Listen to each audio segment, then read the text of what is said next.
Friends, 7th class में हमारा chapter चल रहा है त्रिभुजों की सर्वांग समता। कल हमने प्रश्नावली 7.1 कंप्लीट कर ली थी। आज हम 7.2 प्रश्नावली पढ़ेंगे। तो 7.2 प्रश्नावली का पहला सवाल ध्यान से सुनिए। निम्न में से आप कौन से सर्वांग सम प्रतिबंध, आपको मैंने सर्वांग सम प्रतिबंध के 4 नियम लिखाए थे। एस का नियम पहला है एस यानी कि भुजा भुजा भुजा। यदि दो त्रिभुजों की तीनों भुजाएं आपस में समान हो तब यह नियम लगता है। उसके बाद में एस नियम आया था। एस नियम में आता है भुजा कोण भुजा, यानी किसी त्रिभुज की दो भुजाओं के बीच का कोण यदि समान हो, दो त्रिभुजों में यदि दो भुजाएं समान हो और उनके बीच का कोण समान हो तब एस। उसके बाद में ए का नियम बताया था मैंने आपको। ए में क्या होता है, कोण भुजा कोण। किसी एक भुजा के दोनों सिरों के कोण मिल जाते हैं समान तो ए का नियम लगता है। उसके बाद में RHS का नियम बताया था मैंने आपको। समकोण करण भुजा, किसी त्रिभुज के समकोण और कर्ण और एक अन्य भुजा के समान अन्य किसी त्रिभुज की समकोण कर्ण और अन्य भुजा समान हो जाती है तो ये नियम लगता है, समकोण कर्ण भुजा।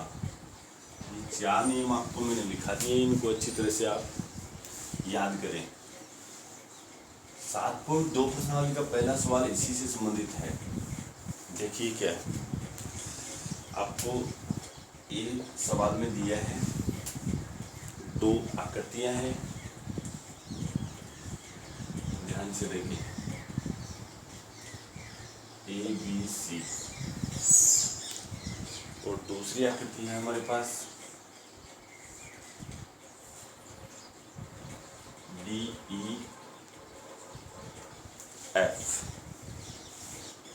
इसमें दिया है AC बराबर, ये आपको दिया गया है, दिया हुआ AC बराबर DF। आप यहाँ पे चिन्ह लगा दीजिए, जैसे एक चिन्ह लगाया है। उसके बाद में दूसरा है AB बराबर DE। AB ये भुजा है, दूसरी 2 लगा देते हैं और इसके बराबर ये भुजा है D। अभी 2 भुजाएं मिली है तो S तो लग गया है। तीसरा क्या दिया हुआ है वो भी देखते हैं। ये हमें दिया गया है प्रश्न में, BC बराबर EF, ये भुजा इसके बराबर है। तो यहाँ पे हमें तीनों भुजाओं का जिक्र किया गया है, तीनों भुजाएं समान हैं। तो तीनों भुजाएं समान हो तो प्रतिबंध लगेगा, इसलिए सर्वांग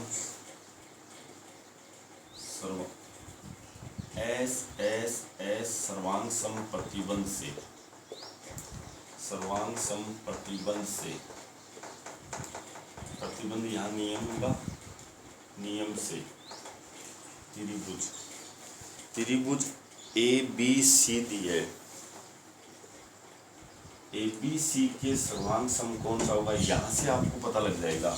ये थोड़ा सा ध्यान रखना, ABC लिया है, पहले मैंने AB लिया है भुजा, तो आप AB उसकी भुजा उठाएंगे तो DE, त्रिभुज DE। AB के बाद में BC लेंगे, BC तो BC इधर होगा EF। इस तरह से ये त्रिभुज सर्वांग सम हो जाएंगे और नियम लगेगा इसमें, आपका उत्तर यही रहेगा एस सर्वांग समता प्रतिबंध। दूसरा सवाल इसमें आप लोग स्वयं करेंगे, इसी तरह से करना है, केवल आपको प्रतिबंध का नाम लिखना है। जैसे एस लग रहा है या SAS लग रहा है या AS से लग रहा है या RHS लग रहा है। जैसे इसमें दिए 2 आकृतियां दी है इस तरह से,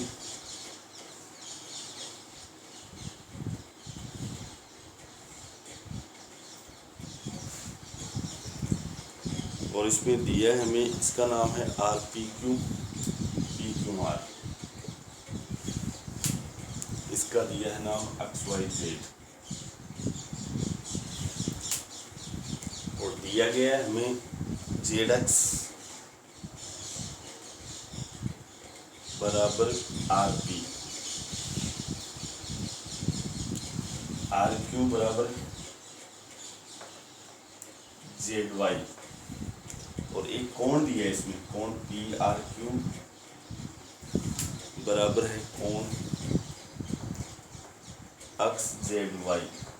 यहाँ से आप नोट करोगे ZX ये भुजा है, इसके बराबर होगी RP ये भुजा। इसी तरह से RQ दिए है, RQ ये भुजा है, इसके बराबर है Z। और कोण PRQ ये कोण, इसकी कोण अक्ष ZY। तो यहाँ पे अच्छी तरह से दो भुजाएं समान है, इनके बीच का कोण समान है। तो नियम लगेगा इसमें SAS, S यानी साइड या भुजा होगी, A यानी एंगल होगा, देखो कोण है बीच वाला, फिर S वापिस साइड आ गई। तो SAS सर्वांग सम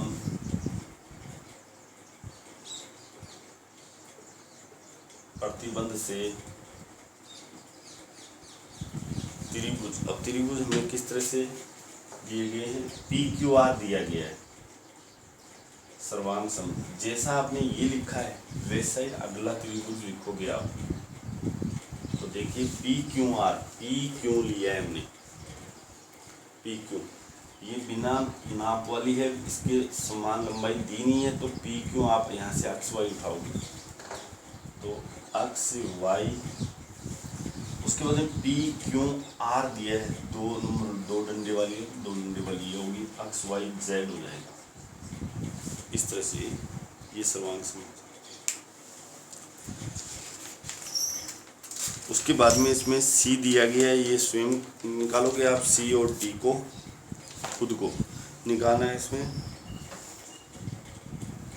दूसरा सवाल देखते हैं हम, C और D इसमें स्वयं निकालेंगे आप। दूसरा सवाल देखिए,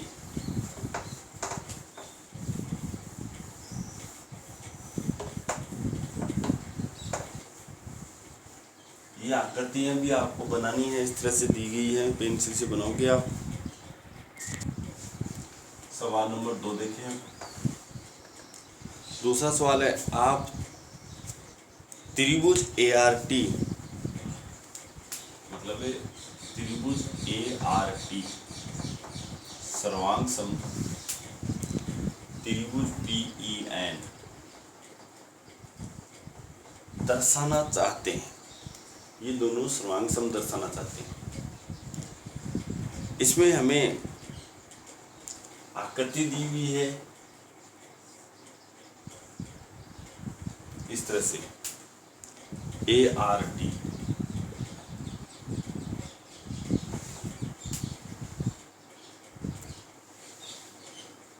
अब यहाँ से आप तो ध्यान से देखना है, इसमें आपके सारे रिजल्ट छिपे हुए हैं। पहला इसमें दिया हुआ है, यदि आप SSS सर्वांग समता प्रतिबंध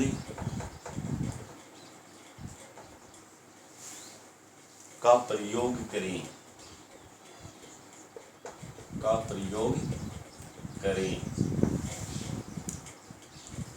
तो आपको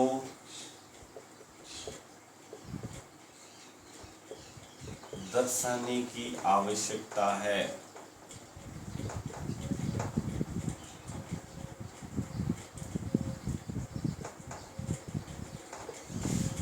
अब आप यहाँ पे इसी के समान एक दूसरा त्रिभुज और बना लीजिए, जिसका नाम होगा PEN। और यहाँ से आप लोग इस तरह से दिखा सकते हो, जैसे AR है तो PE होगा। देखो पहले दो हमने लिए हैं यहाँ पे, तो इसके दो हो जाएंगे, AR यानी इसके समान हो जाएगा PE। फिर RT है तो EN हो जाएगा, RT ये है हमारा, EN ये हो जाएगा, क्योंकि हम SSS का नियम दर्शा रहे हैं। उसके बाद में TA है, TA ये है तीसरा, तो एन पी हो जाएगा ऐसे। और यहाँ पे आपको इसका जवाब देना है। इसके जवाब में आपको देना है, देखो नीचे पहला पूछ रहा है ए आर के बराबर कौन सी भुजा होगी। तो ए आर ये है, ए आर, तो यहाँ से पी ई होगा। पी ई ये विशेष तौर से ध्यान रखें आप, यहाँ से सर्वांग सम जो दिखाया गया आपको इसी के अनुसार जवाब हो सकता है। जैसे ए आर ये है तो इधर से पी ई ये। इसी तरह से दूसरा हमारे पास है वो देखिए, ए आर के बाद में है आर टी। आर टी यहाँ से आर टी ये है तो इधर से ई एन होगा। थर्ड हमारे पास पूछा गया है इसमें ए टी। ए टी देखो यहाँ से पहला और अंतिम अक्षर है ए टी, तो इसका भी पहला और अंतिम अक्षर टी एन लेंगे। अगर टी ए लेता तो यहाँ से एन पी लेना है आप। उसके बाद में इसमें बी दिया है, यदि यह दिया गया है, बी में अलग बात कह रहे हैं, यदि यह दिया गया है कि कोण टी बराबर कोण एन है और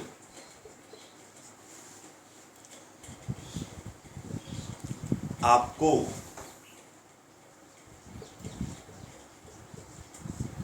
एस ए एस प्रतिबंध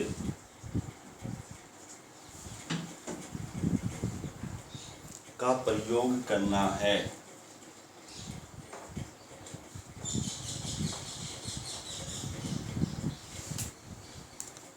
तो आपको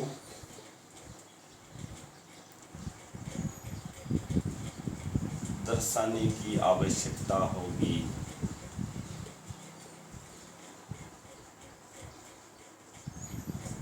अब ध्यान रखना, आपके पास कोण है टी, तो ये कोण एन के बराबर है। यहाँ कोण भी दिखा दीजिए। तो इसमें आपको पहला दिया है जैसे आर टी। आर टी के बराबर कौन सी भुजा होगी वो आपको यहीं से मिल जाएगी, आर टी ई एन होगी भुजा ई एन। दूसरा हमारे पास है इसमें पी एन। पी एन तो पी एन देखिए यहाँ पे पी एन है तो ए टी हो जाएगा, ए टी। इस तरह से दूसरा हो जाएगा। अब इसमें तीसरा हमसे और पूछा जा रहा है, जिसे सी को देखिए, इसी आकृति में लिखना है सी। आपको त्रिभुज सर्वांग सम ये दिया हुआ है, यहाँ पे त्रिभुज ए आर टी सर्वांग सम त्रिभुज पी ई एन से दिया हुआ है। इसी से सी का रिजल्ट देखते हैं। सी सवाल देखिए क्या है पहले, यदि यह दिया गया है, यदि यह दिया गया है कि ए टी बराबर पी एन और आपको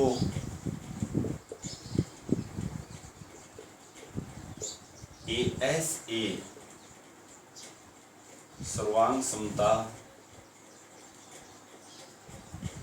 प्रतिबंध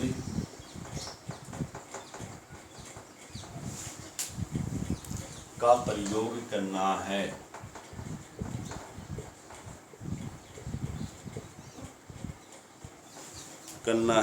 तो आपको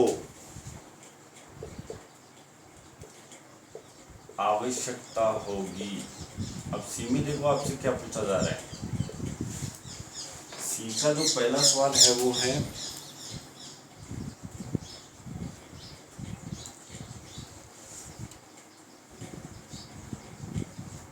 इसमें कोण दिखाना है आपको।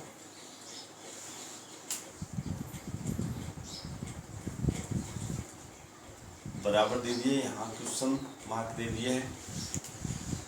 क्वेश्चन मार्क में आपको कोण लिखना पड़ेगा। फिर कोण RAT है, RAT यहाँ से लिखना RAT, या फिर यहाँ से लिखना RAT, दूसरा पहला तीसरा, तो दूसरा EPN हो जाएगा, कोण EPN हो जाएगा। और दूसरे में आपसे सवाल पूछा जा रहा है वो है कोण ATR के बराबर कौन सा होगा, कोण ATR, तो यहाँ से मिल जाएगा आपको ATR, पहला तीसरा दूसरा, पहला तीसरा दूसरा, PNE, कोण PNE होगा। आपको सारे रिजल्ट इसी से मिलेंगे, कोण PNE। इस तरह से आपको ये सवाल हल करना है। उसके बाद में यहाँ पे एक सवाल दिया गया है तीसरा सवाल देखिए, इसी टाइप से है तीसरा सवाल। आपको त्रिभुज AMP सर्वांग सम त्रिभुज AMQ दर्शाना है, ये आपको दर्शन है। पहले आकृति बनाते हैं।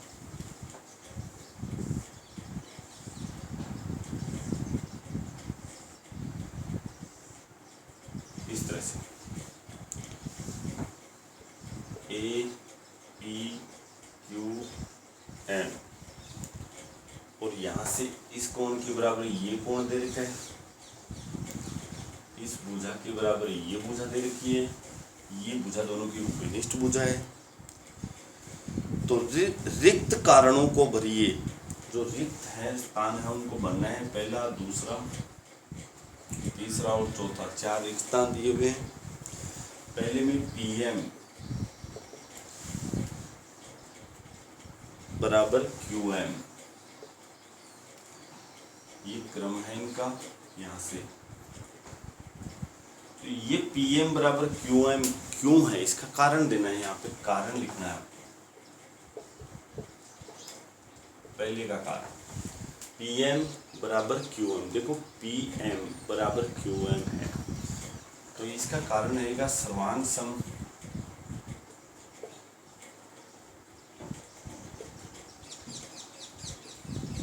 त्रिभुजों की संगत भुजा समान होगी। ये याद रखना, सर्वांग सम आकृतियों में उसके अवयव होते हैं ना, संगत अवयव, वो हमेशा समान होते हैं, इसलिए ये इसका कारण हो जाएगा। दूसरे में भी कारण ऐसा ही लिखना आपको, जैसे कोण PMA, इसके बराबर कौन सा होगा PMA, तो QMA हो जाएगा, कोण QMA। यही कारण रहेगा सर्वांग सम त्रिभुजों के संगत कोण समान होते हैं। और तीसरा यहाँ पे दिया हुआ है हमारे पास AM के बराबर AM, इस त्रिभुज की भुजा AM है और इस त्रिभुज की भुजा AM है, यानी एक ही भुजा दोनों में काम में आ रही है, तो उसको हम विनिष्ट भुजा कहते हैं। कारण इसका होगा विनिष्ट, जो दोनों में विद्यमान है, विनिष्ट भुजा, ये इसका कारण। चौथा है हमारे पास त्रिभुज AMP सर्वांग सम त्रिभुज AMQ, इसमें आपको प्रतिबंध लिखना है। तो प्रतिबंध AMP ध्यान से देखिए, ये भुजा विनिष्ट होगी, दोनों की समान है ये, और फिर कोण आ गया बीच में, फिर भुजा आ गई, तो SAS सर्वांग सम प्रतिबंध लग जाएगा। SAS सर्वांग सम प्रतिबंध से, ये इसका कारण हो जाएगा।